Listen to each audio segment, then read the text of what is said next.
샬롬! 일만화서의 전원옥 목사입니다. 오늘은 신약성경 디모데후서 2장 3절에서 6절 말씀을 묵상하겠습니다. 먼저 말씀을 읽겠습니다. 너는 그리스도 예수의 좋은 병사로 나와 함께 고난을 받으라. 병사로 복무하는 자는 자기 생활에 얽매이는 자가 하나도 없나니 이는 병사로 모집한 자를 기쁘게 하려 함이라. 경계하는 자가 법대로 경계하지 아니하면 승리자의 관을 얻지 못할 것이며 수고하는 농부가 곡식을 먼저 받는 것이 마땅하니라. 아멘. 제가 지난주에는 거의 30년 만에 뜨개질을 해보았는데요. 저희 조카들이 이 목도리를 뜨고 싶다고 해서 코잡기를 가르쳐주게 되었습니다.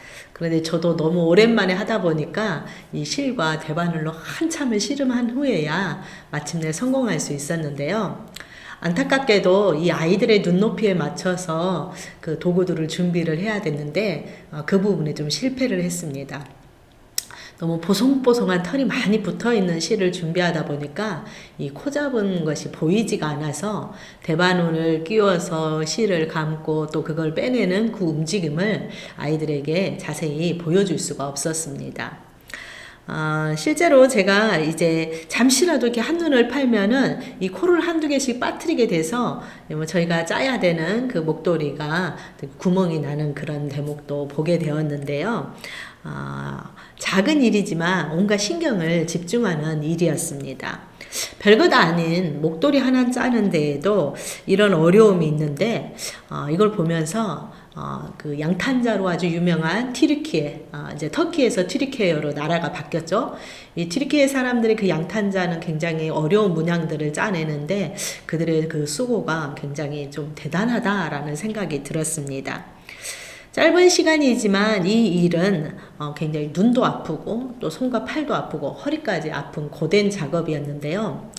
예전에 저희네 어머니들이 동네 사람들끼리 같이 모여서 뜨개질 하는 모습을 많이 보게 됐는데 저는 그냥 소일거리 삼아서 취미 삼아서 그 일을 하는 줄 알았는데 가족들을 위해서 뭐라도 하나 더 옷을 입히고 싶은 마음에 그런 고된 작업을 이겨내시면서 그런 일을 하셨구나라는 그런 생각이 이번에 들게 되었습니다. 사도 바울은 오늘 말씀에서 목회의 동역자이자 또 자신의 영적 아들이라고 할 수 있는 디모데에게 복음 사역자의 임무와 자세 그리고 그 권리에 대해서 두 번째 편지를 썼습니다. 바울은 이 사명을 병사 그리고 운동하는 선수, 수고하는 농부에 빗대어서 설명을 했는데요. 먼저 병사의 특징은 무엇입니까?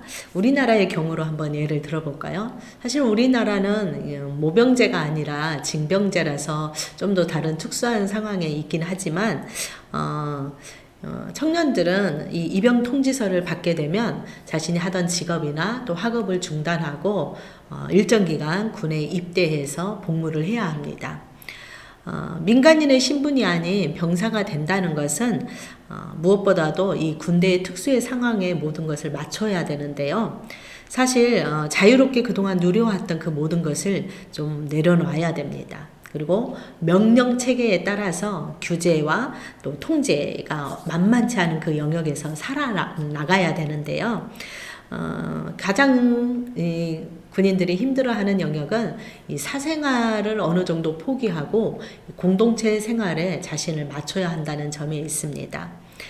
그래서 이 병사에게는 그 모든 것들이 고난이자 인내가 요구되는 것인데요. 바울은 디모데를 향해서 너는 그리스도 예수의 좋은 병사라 나와 함께 고난을 받으라 라고 이야기를 하고 있습니다. 사실 이 권면의 말은요, 바울과 디모데뿐만 아니라 오늘을 살아가고 있는 우리 그리스도인들에게도 동일하게 적용되는 말입니다. 우리는 그리스도의 군사된 자입니다.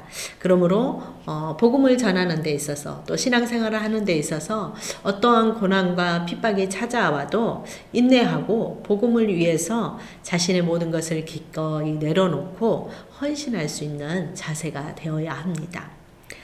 운동선수의 삶은 무엇을 가르쳐주고 있을까요? 선수는 경기장에서 자신이 맡은 그 운동 종목의 규칙을 가장 잘 알고 있어야 합니다. 요즘에 월드컵 경기가 한창인데요. 심판들이 가끔 레드카드나 옐로우 카드를 발행하는 것을 볼 수 있습니다. 그냥 심판이 자기 마음대로 하는 것이 아니라 그 선수가 해당 규칙을 어겼기 때문에 그 카드가 나오는 것인데요. 운동 규칙을 어기게 되면 경기에서 탈락이 되거나 또 벌점을 받거나 그래서 목표로 했던 상이나 또 그 메달을 딸 수가 없게 됩니다.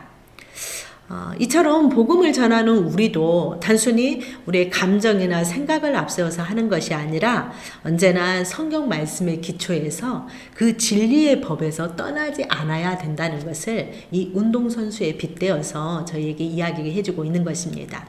무엇보다도 진리에서 벗어나는 것은 운동선수가 규칙을 벗어나는 것과 같습니다. 그리고 복음을 전할 때는 한 영혼 한 영혼을 사랑하는 마음으로 해야 합니다. 마지막으로 수고하는 농부에게서는 무엇을 배울 수 있을까요? 농부는 자신이 뿌리고 가꾼 농작물의 결실을 얻기 위해서 매일 논밭을 나가서 수고를 합니다. 그렇게 수고한 일에 대한 대가로 자신이 가장 먼저 그 곡식을 수확해서 맛보게 됩니다. 그건 당연한 일이지 않습니까? 그것처럼 전도자가 복음을 전하는데 열심히 수고하고 애썼을 때 성령의 열매가 맺히는 것도 그 전도자가 가장 먼저 알게 된다는 것입니다. 한 영혼을 주님께로 인도하여서 그 영혼이 신앙이 쑥쑥 자라는 모습을 보게 될 때 얼마나 흐뭇하겠습니까? 우리는 그리스도의 좋은 군사로 하나님으로부터 부름을 받았습니다. 그래서 이 사명을 최선을 다해서 우리의 각자의 삶의 자리에서 그 복무를 열심히 했으면 좋겠습니다. 군대에 복무한다 생각하시고 주님이 오시는 그날까지 그 현장을 잘 지키시면서 승리하시기 바랍니다. 여러분, 오늘 말씀은 여기까지입니다. 오늘도 샬롬!